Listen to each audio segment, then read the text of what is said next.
जय हिंद दोस्तों, target with रोजगार पर आप सभी का स्वागत है। हम आशा करते हैं कि आपकी बोर्ड एग्जाम की तैयारी अच्छी चल रही होगी। और इससे पहले हम साइंस पर एक वीडियो बना चुके हैं जिसपे प्रकाश का परावर्तन, अपवर्तन, फोकस दूरी और उसके दर्पण वगैरह के लेंस की सूत्र देख चुके हैं। और आज हम उसी वीडियो को कंटिन्यू में रखते हुए उससे आगे के कुछ न्यूमेरिकल देखेंगे उसी चैप्टर के, और जो बोर्ड एग्जाम में पूछे जाते हैं उनके बारे में बात करेंगे। ये चैप्टर बोर्ड एग्जाम के लिए बहुत इंपॉर्टेंट है क्योंकि इससे एक न्यूमेरिकल और डेफिनेशन अधिकतर पूछी ही जाती हैं। तो आज हम इस न्यूमेरिकल पर बात करेंगे इस चैप्टर के, जिसे कि इससे पहले हम कुछ बेसिक जानकारी देखते हैं। जैसे फोकस दूरी, एफ किसे कहते हैं हम? फोकस दूरी को। फोकस दूरी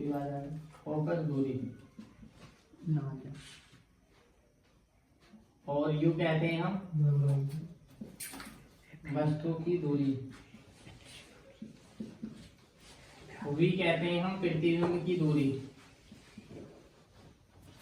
प्रतिबिंब की दूरी। एफ कहते हैं फोकस दूरी और यू कहते हैं वस्तु की दूरी। बी कहते हैं प्रतिबिंब की दूरी।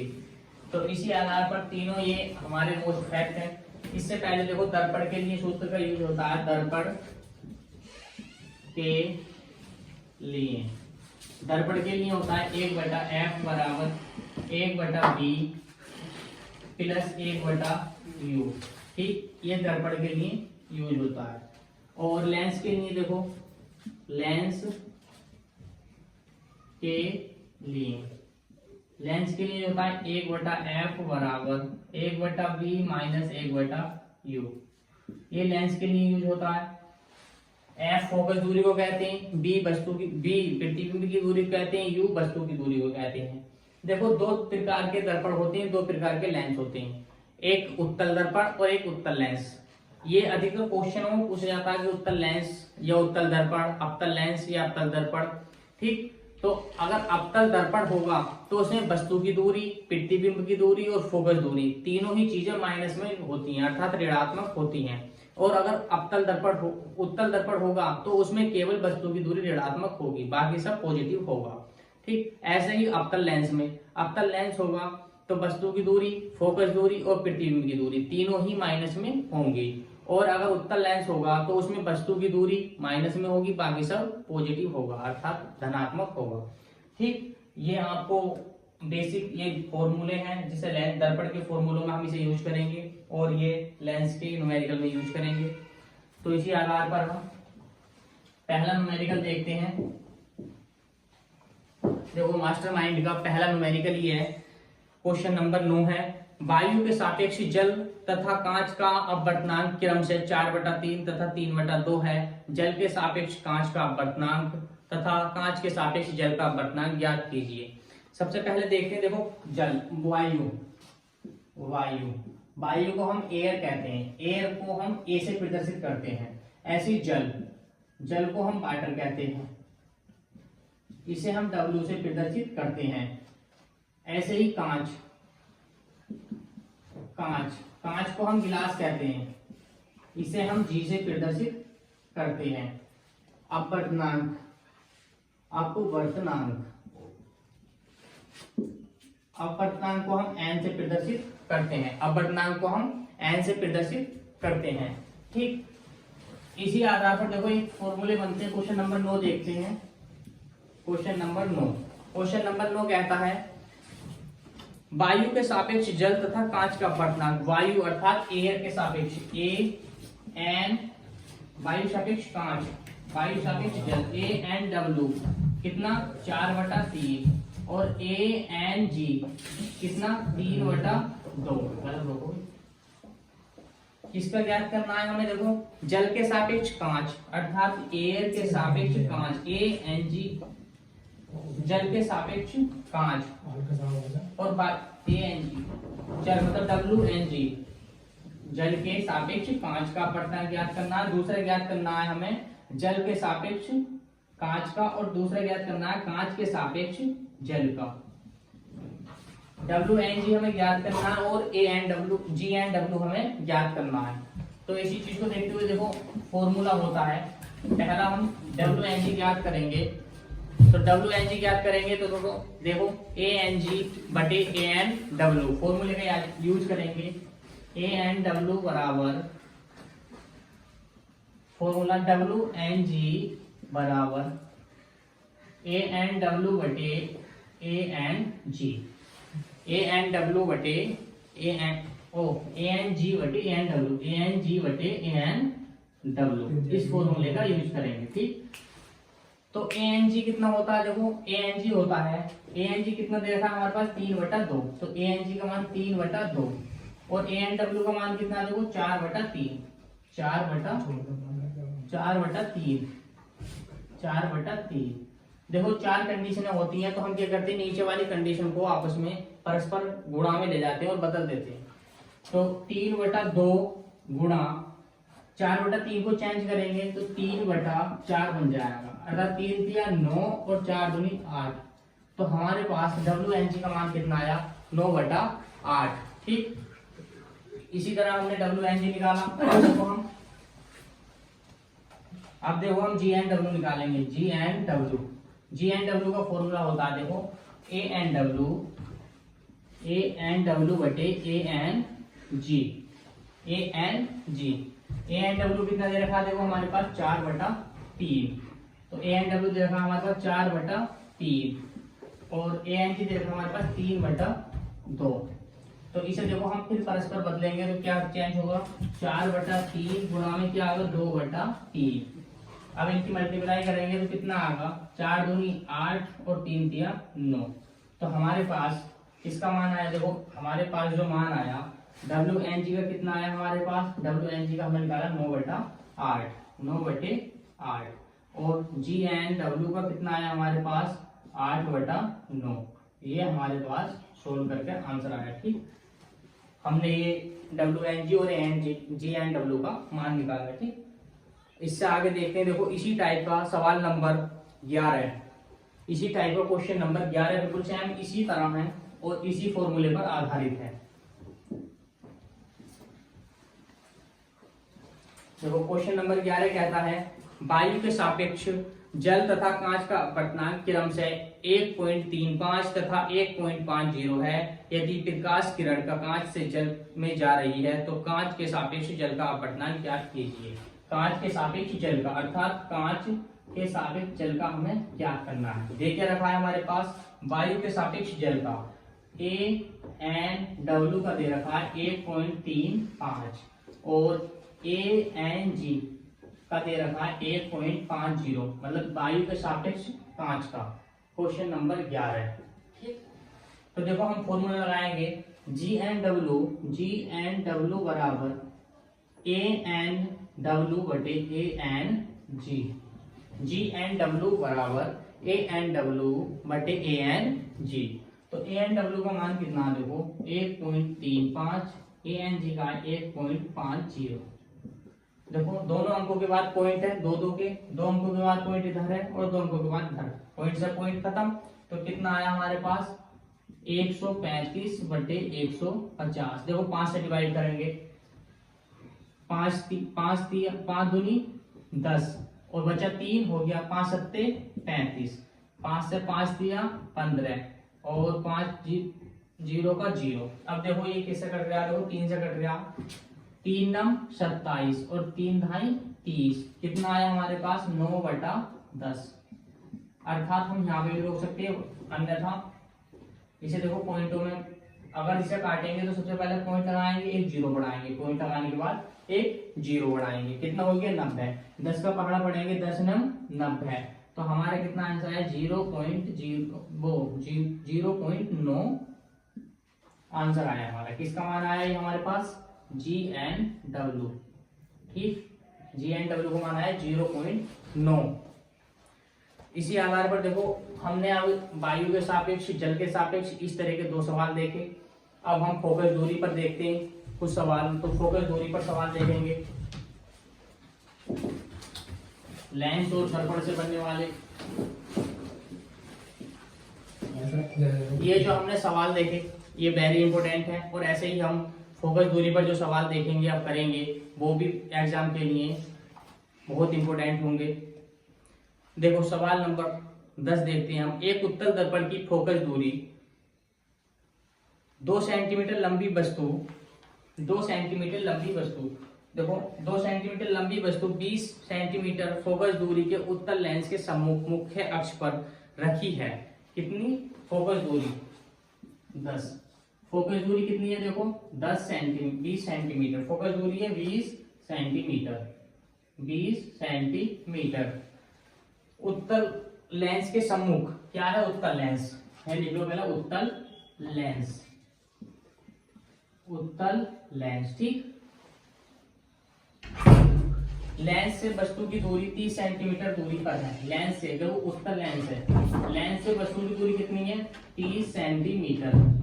बी का मान हमें ज्ञात करना था, प्रतिबिंब की दूरी ज्ञात करनी है। तो प्रतिबिंब की दूरी करेंगे। देखो लेंस है तो लेंस के लिए फॉर्मूला हमने अभी पढ़ा था, जैसे 1/f बराबर 1/b माइनस का 1/u। ये हमने फॉर्मूला लेंस के लिए अभी पढ़ा था, ठीक। तो हम इसमें कैसे निकालेंगे? देखो हमारे पास b का मान निकालना है, तो हम क्या करेंगे? देखो u को इधर लाएंगे तो 1/f ऐसे ही, और u इधर माइनस में है। जब क्रॉस वो बराबर का चिन्ह, इक्वल का चिन्ह मतलब आएगा इधर क्रॉस करके, तो क्या आएगा? प्लस में चिन्ह इसका चेंज हो जाएगा, तो ये माइनस में आएगा। 1/u बराबर 1/v। अब देखो इनके मान रख देते हैं। f का मान कितना है? 20 प्लस u का मान कितना है? देखो माइनस के 30 बराबर 1/b, ठीक। 20 का और 30 का एलसीएम क्या होगा? देखो एलसीएम हम इस तरीके से निकाल सकते हैं 20 - 30। किससे? 5 से। 5 चौक 20 और 5 छंग 30, फिर 2 से। 2 दूनी 4, 2 तिया 6, फिर 2 से डिवाइड करा, 2 एकम 2, 3 ऐसे ही, फिर 3 से डिवाइड करा, ठीक। एलसीएम सभी निकाल लेते होंगे। तो एलसीएम कितना आया? देखो 5 × 2 × 2 × 3, 5 दूनी 10, 10 दूनी 20, 20 तिया 60। तो एलसीएम कितना आया हमारा? 60। तो हम एलसीएम लिखेंगे देखो इनका 60, ठीक। अब देखो 20 से 60 कितनी बार जा रहा? 20 तिया 60 प्लस, देखो माइनस प्लस क्या होगा? माइनस, ठीक। माइनस प्लस माइनस, और 30 दूनी 60 बराबर 1/v। 3 में से 2 जाए कितना बचेगा? 1/60 बराबर 1/v। क्रॉस मल्टीप्लाई करेंगे हम इसके। देखो 20 से 1 की करेंगे और 1 से 60 की करेंगे। क्रॉस मल्टीप्लाई करेंगे तो क्या आएगा? देखो b कम b और 60 कम 60, तो b का मान कितना आया? 60, ठीक। b का मान कितना आया? 60 सेंटीमीटर। b का मान कितना आया? 60 सेंटीमीटर, ठीक। अब देखो दूसरा सवाल देखते हैं हम इसी पर। सवाल नंबर 12। आई होप कि वैसे आपको ये समझ में आ रहा होगा, और ये सवाल वैसे इतने डिफिकल्ट नहीं है, और बोर्ड में ये सवाल पूछे ही जाते हैं अक्सर। 1 या 2 नंबर में विकल्प में पूछ लेते हैं। 12वां सवाल देखो। 5 सेंटीमीटर लंबा कोई बिंब 10 सेंटीमीटर की फोकस दूरी से किसी अभिसारी लेंस से 25 सेंटीमीटर दूरी पर रखा है। प्रकाश किरण आरेख खींचकर बनने वाले प्रतिबिंब की स्थिति और साइज प्रकृति ज्ञात कीजिए। देखो इसमें किरण आरेख भी चित्र सहित पूछा है, तो हमें अगर ये सवाल करना तो किरण आरेख भी खींचना होगा। तो किरण आरेख आप सब खींच ही लेते होंगे, इतना आपने सब देख रखा होगा। तो हम न्यूमेरिकल देखते हैं।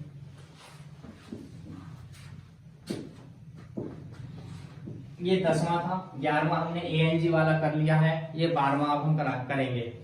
तो 12वां देखो 12वां 5 सेंटीमीटर लंबा कोई, तो h का मान कितना? हाइट कितनी है? 5 सेंटीमीटर। 10 सेंटीमीटर फोकस दूरी, तो फोकस दूरी कितनी है? 10 सेंटीमीटर। फोकस दूरी है 10 सेंटीमीटर। 25 सेंटीमीटर दूरी पर रखा है। u का मान कितना है? u का मान है 25 सेंटीमीटर। u का मान कितना? माइनस के 25 सेंटीमीटर, ठीक। क्या ज्ञात करना है? b का मान ज्ञात करना है, और प्रतिबिंब की स्थिति अर्थात h डैश का मान ज्ञात करना है, ठीक। तो देखो लेंस है, इसमें भी क्या है? लेंस, उत्तल लेंस, उत्तल लेंस, उत्तल लेंस है, ठीक है। तो उत्तल लेंस के लिए हम फॉर्मूला लगाते हैं। देखो 1/f बराबर 1/b माइनस 1/u। देखो u को फिर इधर लाएंगे, हमारे पास b है तो b हम इधर ही रहने देंगे, b निकालना है। 1/f, u इधर आएगा प्लस में आएगा 1/u, 1/u। आवाज फोन कर रहा है फोन में जल्दी। 1/u बराबर 1/b। तो 1/f का मान कितना है देखो 10 प्लस bu का मान कितना माइनस के 25। बंद कर लो यार। 1/b 1/10 प्लस माइनस माइनस 1/25 बराबर 1/u 1/b 1/b। ठीक, देखो 25 और 10 का एलसीएम कितना आएगा, 25 और 10 का एलसीएम आएगा 50, 10 पंजे 50 माइनस 25 दूनी 50, ठीक, बराबर 1/v। 5 में से 2 जाएंगे बचेगा 3/50 और 1/v।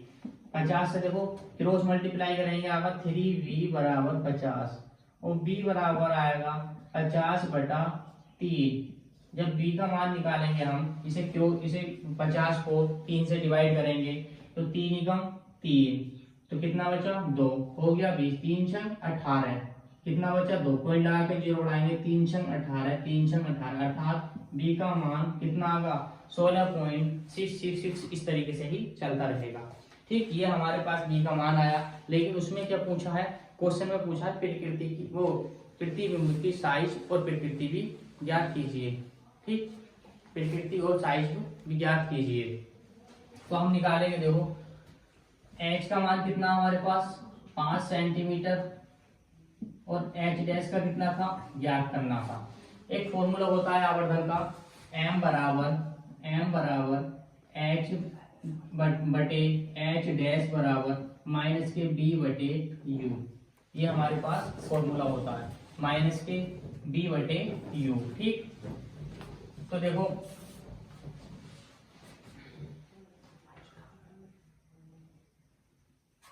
h डैश बटे h माइनस के b बटे u, एक फॉर्मूला ही आवर्धन का होता।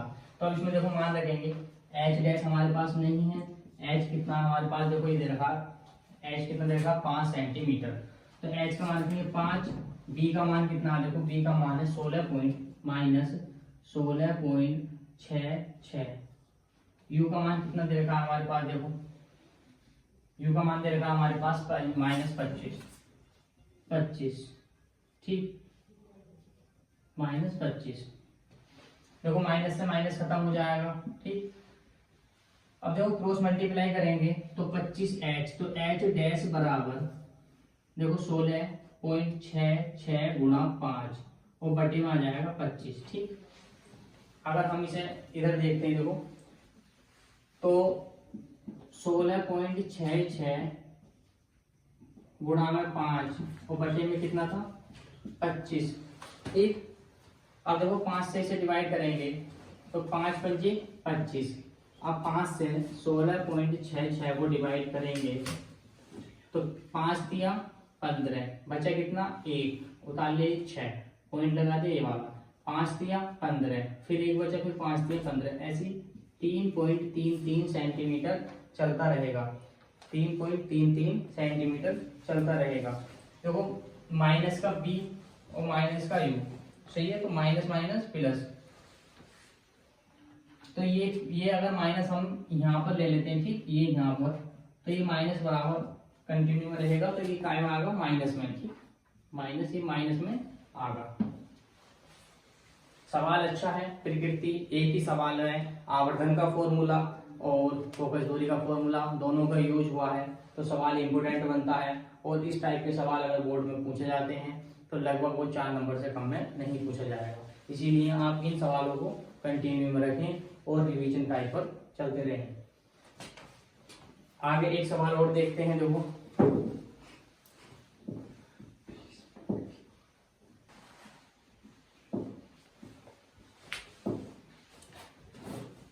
तो दोस्तों जैसा कि हमने आज फोकस दूरी के न्यूमेरिकल देखे, और इसी आधार पर हम इस वीडियो को कंटिन्यू में रखते हुए कल इससे आगे के न्यूमेरिकलों पर बात करेंगे और जो भी बोर्ड के लिए इम्पोर्टेंट है उन टॉपिकों पर बात करेंगे। इसीलिए हमारे चैनल से जुड़ना ना भूलें और अपना सुझाव कमेंट में बताएं। तो आप अपनी पढ़ाई को कंटिन्यू रखते हुए बोर्ड एग्जाम को देखते हुए, अब ज़्यादा मात्र 40 दिन भी नहीं बचे आपके पास, मात्र 30 दिन है, तो अपनी पढ़ाई को कंटिन्यू में रखिए और हमारे चैनल से जुड़िए और हमारे चैनल को शेयर में सब्सक्राइब करें और लाइक व कमेंट में हमें अपना सुझाव भेजें। जय हिंद।